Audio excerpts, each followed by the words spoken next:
Dernier quart d'heure de ce 7-8 et on connaissait les cafés philo. Voici les cafés sciences. Je vais y arriver, c'est pas facile à dire. Bonsoir Alice, on va en parler avec nos invités. Tout à fait, depuis plus d'un an à la ferme de Galie, on peut donc venir discuter sciences et techniques, vulgariser un petit peu les sciences autour d'un verre de façon conviviale, à l'initiative de nos invités. Jean-Baptiste Giorgi, bonsoir. Bonsoir. Vous êtes président d'Action Science 78 et face à vous, Bruno Ganzel, bonsoir.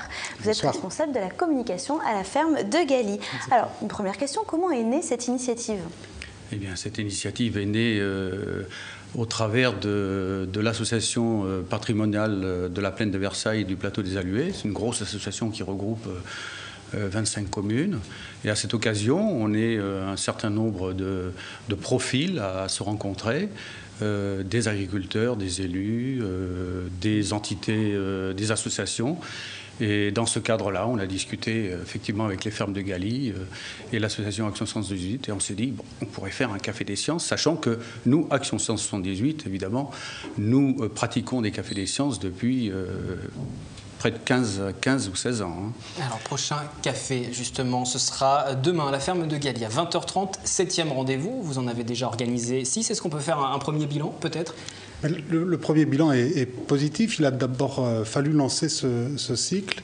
Le fil rouge de ce cycle de Café Science tourne autour de la production agricole locale, du goût et du manger sain, du manger propre, du manger sain. Et ça intéresse de plus en plus de monde. Alors ça intéresse effectivement beaucoup de monde. Comme l'a expliqué M. Giorgi, il y a un ancrage local fort. Donc les premiers thèmes qui ont été abordés avaient trait à la biodiversité présente sur la plaine de Versailles. Est-ce qu'on peut se nourrir de manière sainement et intégralement avec les productions issues de la plaine de Versailles? Donc ça a été le premier Café Science qui a été développé. On en a eu d'autres sur le respect des saisons dans son alimentation, sur les techniques de conservation à travers les siècles, toutes les techniques de conservation des aliments. Comment vous les choisissez, ces thèmes? Est-ce que c'est une demande aussi du public? C'est par l'association? Alors, il y a plusieurs choses. Il y a d'une part, chaque thème est forcément discuté en étroite relation avec l'association. Et puis, on réagit également sur les discussions qu'il y a lors des précédents Cafés Sciences. Par exemple, on a fait un Café Science sur les allergies et les intolérances alimentaires. L'idée qui nous a poussé à traiter ce thème-là était des discussions qu'il y a eu notamment autour du lait et des intolérances de certaines personnes aux aliments lactés, au lactose. Et donc, on a rebondi sur ce thème-là. Donc, il y a d'une part les préoccupations de nos deux structures et puis après l'écoute de ces discussions qui à bâton rompu lors des Cafés Sciences. L'idée, forcément, c'est de parler science. On va juste faire une petite parenthèse. Nous sommes allés demander aux Saint-Quentinois quels sont les mystères de la science qui vous questionnent, qui vous interrogent. Vos réponses? L'origine de l'univers, voilà, le Big Bang. C'est ce qui me... je trouve ça fantastique. Et, alors si vous voulez un deuxième, c'est l'histoire des trous noirs. En particulier l'extension de l'univers. Ça me donne le tournis. Et puis tout ce qui est l'éthique médicale et de la recherche médicale. Est-ce qu'on doit aller vraiment aussi loin que là où on va? L'écriture ADN, en fait, tout ce que l'expression des gènes. Le réchauffement climatique. C'est tout. D'où on vient? Où on va? Est-ce que quelqu'un nous entend? J'ai demandé au président d'Action Science, justement, 78, est-ce que quelqu'un nous entend? Est-ce que toutes les questions sont aussi pointues que ça? Les gens se posent beaucoup de questions. Oui, non, justement, les questions sont toujours, d'une part, pointues et transversales. Donc, c'est vrai que c'est une difficulté parce qu'il faut savoir répondre à partir d'intervenants qui sont normalement des spécialistes d'une discipline. Et les questions, sont larges. Et on essaye évidemment d'inviter 2 ou 3 intervenants pour essayer de couvrir, mais c'est pas toujours facile. Mais on essaye de faire en sorte... à répondre à toutes les interrogations, toutes les questions. Au niveau du café, en général, les personnes s'en vont très contentes, très satisfaites et regrettent que le café des sciences se clôture, malheureusement. Et quelles sont les personnes qui assistent à ces cafés sciences? Ce sont des membres de l'association ou c'est ouvert au public? Alors justement, c'est une bonne question, c'est très intéressant. C'est-à-dire que le principe du café des sciences, depuis les origines, c'est un concept qui essaye de marier deux mondes, c'est-à-dire d'une part la communauté scientifique et le public de manière générale, de façon à répondre aux interrogations du public et orienter un peu, ça change un peu de la conférence, on dira, académique, orienter un peu la discussion vers les questions, le questionnement du public. Justement, le public qui vient s'y connaît déjà un petit peu en sciences ou vient vraiment en tant que novice découvrir totalement? Alors, quel est le profil un petit peu? Alors le profil, je crois que c'est vraiment la mère de famille quand même. Hein. Enfin, notamment en ce qui concerne les cafés de Galie et de Action Science 118, Café des sciences communs. On a regardé un peu le profil des personnes. C'était plutôt l'acheteuse de légumes, qui peut être scientifique de paniers, aussi, hein. Bien sûr. Mais ça, en général, elle ne le présente pas. On sent qu'il y a des questions plus ou moins techniques, plus ou moins. Mais c'est souvent, je trouve que c'est souvent, enfin c'est ça mon point de vue. Il y a des jeunes Bruno aussi, Gancel. des adolescents, non, pas beaucoup d'adolescents. Il y a quelques trentenaires et puis après en montant crescendo. Mais c'est toujours des gens qui ne sont pas forcément de formation scientifique, mais qui ont un attrait fort avec cette thématique du local, du goût, qui est préoccupé par ce qu'ils mangent et qui souhaite y faire attention aux additifs qu'il y a dans l'alimentation. C'est des gens qui ont tous une préoccupation très forte autour de l'alimentation. Et justement, le prochain thème de la prochaine réunion, celle qui se déroulera mardi 26 juin à 20h30, le goût, sensation et perception. Peut-on mieux apprécier ce que nous mangeons? Comment va se dérouler ce rendez-vous?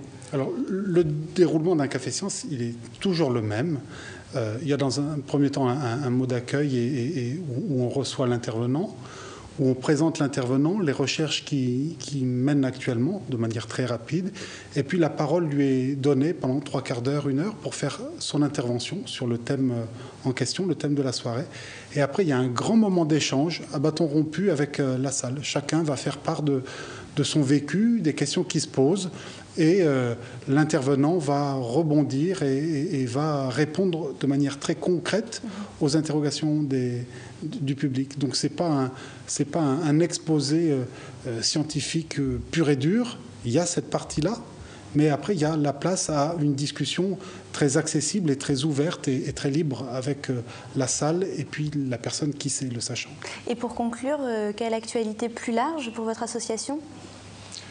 L'actualité plus large, ce sont les grands problèmes, en fait, les grandes questions que se pose le public. Donc nous, on est concernés par ces petites questions. Vous avez d'autres pistes pour démocratiser un petit peu justement ces questions-là, d'autres types de rendez-vous comme le Café Science? Oui, il y a des expositions qui sont présentées dans des écoles, par exemple. C'est un autre événement de communication scientifique. Un autre travail pédagogique. Hein. Voilà, un autre travail pédagogique. On est en relation avec le rectorat. La science pour tous, c'est votre axe de travail. Merci à vous d'être venu nous en parler beaucoup. Et puis de parler donc de ce rendez-vous des cafés sciences. Les renseignements pratiques, comme d'habitude, se sont affichés. Et puis pour toute l'actualité des fermes de Galie, puisqu'on imagine que pendant l'été, vous allez avoir une fréquentation forcément en hausse.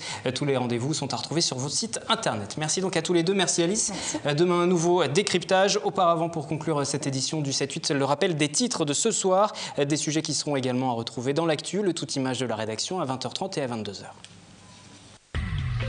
Dans l'actu aujourd'hui, la suite des échauffourées dans le quartier du Bois de l'Étang à La Verrière entre des habitants et les forces de police.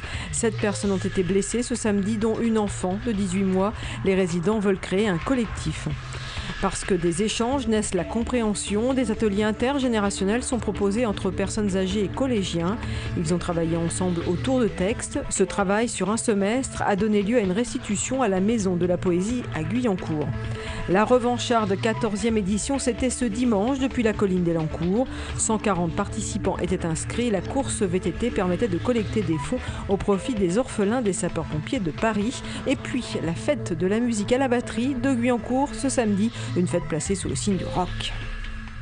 Et vous l'avez entendu, l'émotion reste forte du côté de La Verrière, dans ce quartier du Bois de l'Étang, après les affrontements violents entre une partie de la population et les forces de l'ordre. Maxime Lemaine fait le point sur ce dossier. Une petite fille et 5 policiers blessés samedi dernier à la Verrière, résultat selon différentes sources d'un affrontement entre jeunes et policiers.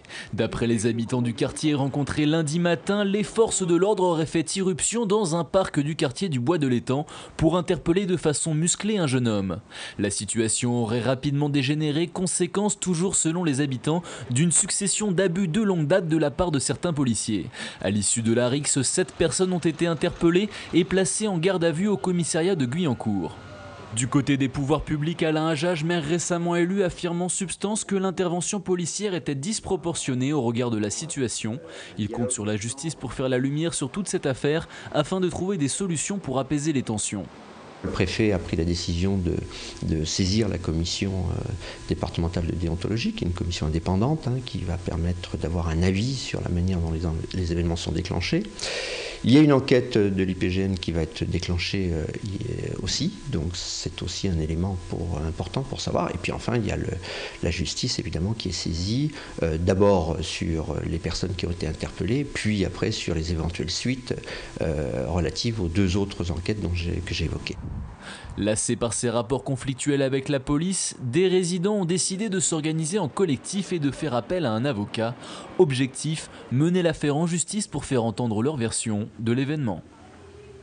Et lors de ces affrontements, ce sont bien 12 personnes qui ont été blessées, 5 du côté des forces de l'ordre et 7 habitants, dont une fillette de 18 mois. Prochaine édition du 7-8, demain en direct, mardi à 18 h. L'ensemble de nos programmes est bien sûr à retrouver en consultation libre sur notre site internet. Excellente soirée et à demain en direct à 18 h.